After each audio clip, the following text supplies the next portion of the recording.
the way I did before.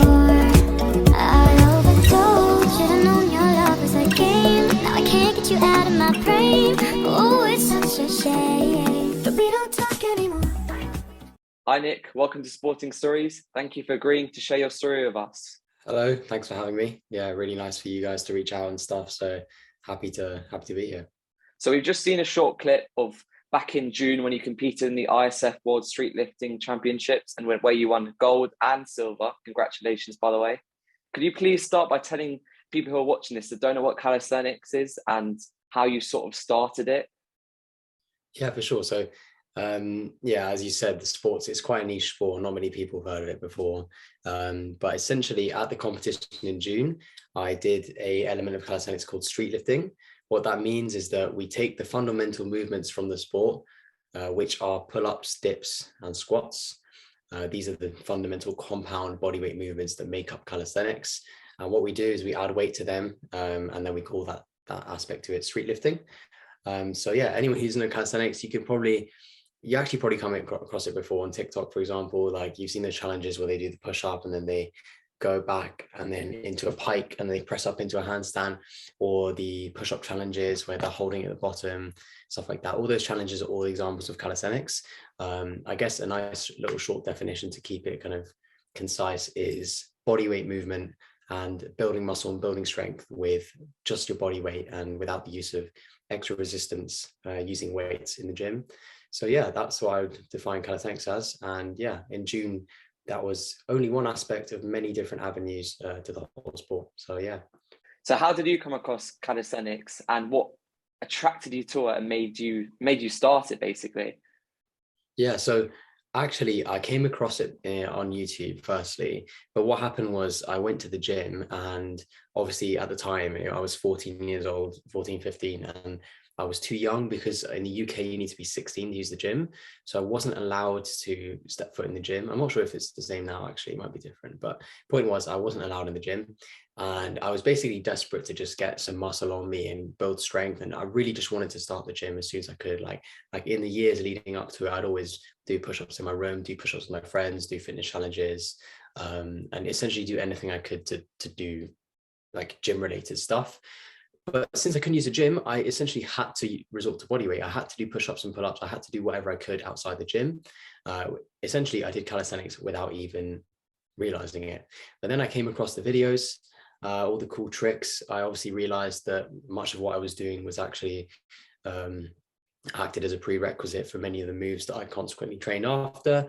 And yeah, I got better and better. I kept doing push-ups, pull-ups. I learned handstand, my first skill. Started doing handstand push-ups.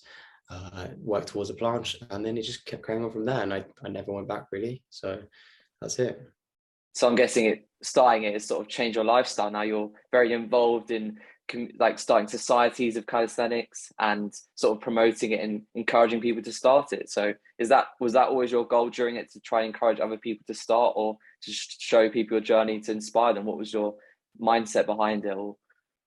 Yeah, totally. Well, I mean, as many of you may have seen, like I really like the athlete lifestyle. That's one kind of aspect to it. So a lot of it's just me I love doing the comps. I love basically being in the center of it. But as you said, there's a whole different world to it, like the coaching aspect and sharing it with other people.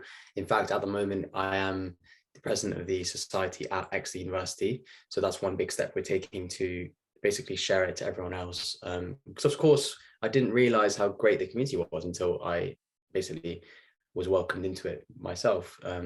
So yeah, it's something I definitely do want to share. In fact, my brother and I, we also have recently, with some other universities, just founded the University Calisthenics Association, which aims to bring together basically different student bodies who do calisthenics in one like a space. It is a non-profit organization and it's unofficial so far, but we're basically hoping to act as like a governing body for university calisthenics, kind of like a Bucks League. I don't know if you ever heard of that before, but yeah, basically a space for the sport to grow competitively in the university world.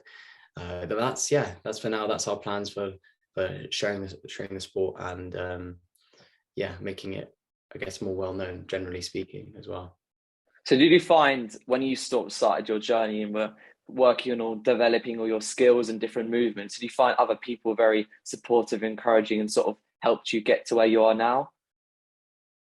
I say it's a mix of both, because like I mean, when you see someone first try calisthenics and try, like, for example, muscle ups with resistance bands and, like, mess about with all the equipment, you kind of look, you look goofy, like it looks stupid, and people saying, oh, why are you doing triple clap push-ups? Like, what's the point of that? And like, oh, what's the point of doing this and this? And obviously a frog stand, for example, looks much less impressive than a handstand, but a frog stand is a prerequisite to a handstand. So basically, you'd find that like a handful of people would be really supportive, like my close group, like for example, my brother and one of my best friends, Dylan. We started training as a three together. However, there were of course people who were like, what are you doing? Like, that's so cringe, like just go to the gym, or Cali athletes skip legs, blah blah blah, all this rubbish. But yeah, I guess you learn to overcome that, and it actually later on in life, like you realize after you do that, and you basically have proved not people wrong, but like proved even yourself wrong, it kind of transfers into anything else. You realize that you can start anything, even if someone's making fun of you or someone's like being an idiot about it. It doesn't actually even make a difference later on, because you've already been through basically the hardships of other people hating on you already.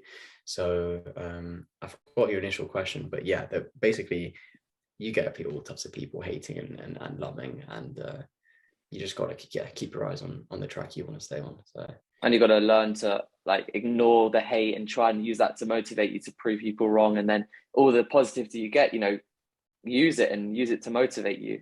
Definitely, it's the best way to go about it. And if you look back on your journey, and it's not over yet, obviously, you're still more and more learning and progressing and training, of course, but if you were to look back, is there anything you would change or perhaps say to yourself to change perhaps the outcome or improve it in any way? I'd probably tell myself to stop overtraining, because I don't know if you know, but I broke my ankle in 2018 because I was fatigued. I'd not rested in a good few days. I was pushing myself too hard, and essentially I was doing something unsafe. Although, having said that, I don't regret it, because that made me get my static moves like really strong, because I had to wear like a cast when I was doing planches and stuff, and like a boot. So actually I was basically doing weighted calisthenics. Like, it's kind of funny actually.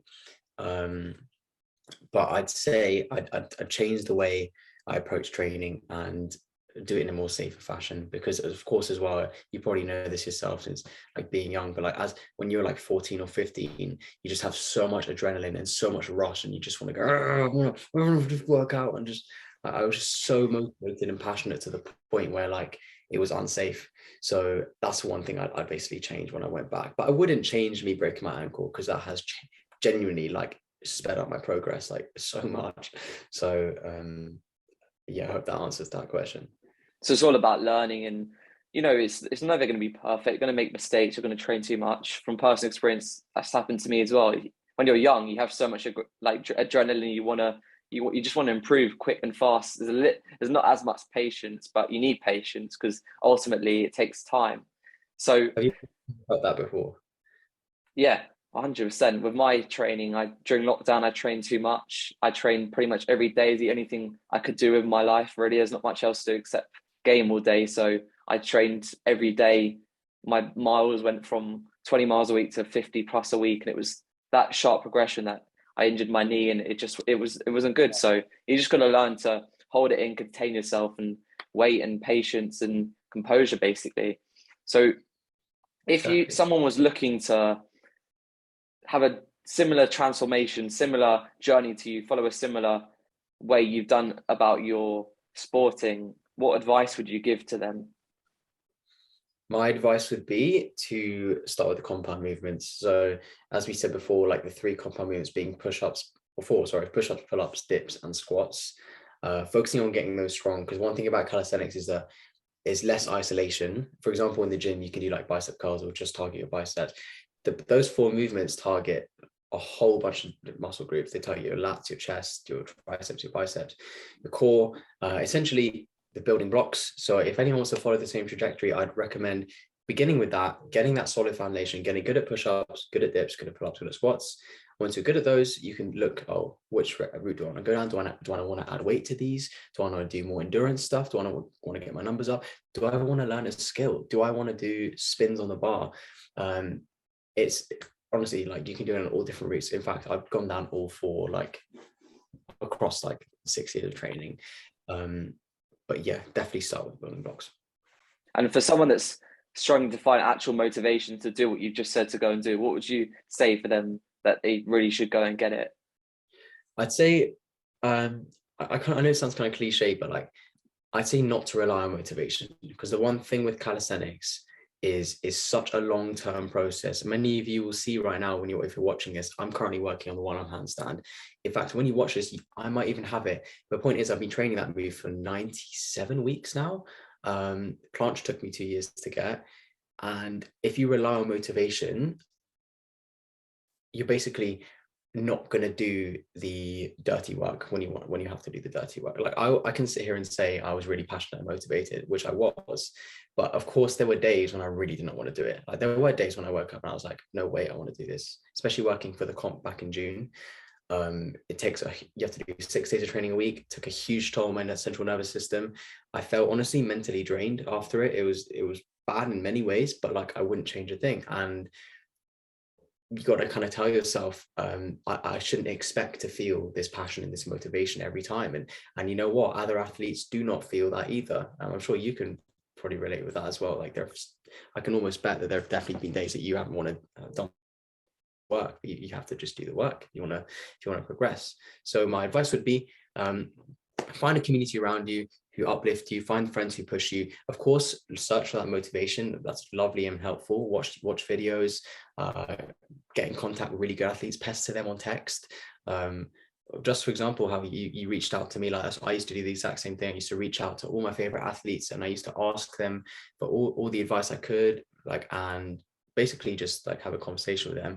So yeah, go out, by all means, go out and search for like those great influences, but do not rely on it and expect to come across obstacles along the way, especially in calisthenics, because it is such a long-term process, long-term gain for short-term pain. So yeah. I hope people listen to what you just said and realize that it's a long journey. It's a process that will take months, years, ages. It's just about being patient and realizing you're starting a journey, but it's, don't be unmotivated by the fact that it's going to take a long time, because you'll reap the rewards later down the line. The later you start, the later you have to wait to reap those rewards. So thank you for that advice, and thank you for sharing your story with us today. So where can people find you on social media if they want to get in contact with you or carry on following your journey? Thanks, mate. If you want to get in contact with me, my socials are nick.bill on Instagram. Instagram is probably where I'm most active. I would give out my number, but that's kind of personal, so no one gets my number. But TikTok as well, nick.bars on TikTok. But yeah, messages or Instagram is the best way for that. Thank you for listening. Stay tuned for more sporting stories.